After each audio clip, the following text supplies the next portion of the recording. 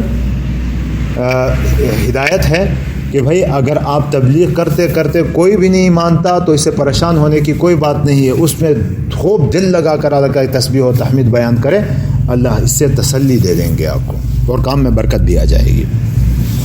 وَاعْبُدْ رَبَّكَ، اور اپنے رب کی وَاعْبُدْ رَبَّكَ، اور اپنے رب کی عبادت کیجیے، حَتَّى يَأْتِيَكَ الْيَقِينُ، یہاں تک کہ آ جائے تمہارے پاس الیقین، وہ چیز جس کا آنا یقینی ہے، یعنی موت آنے تک اللہ کی عبادت کرتے رہے۔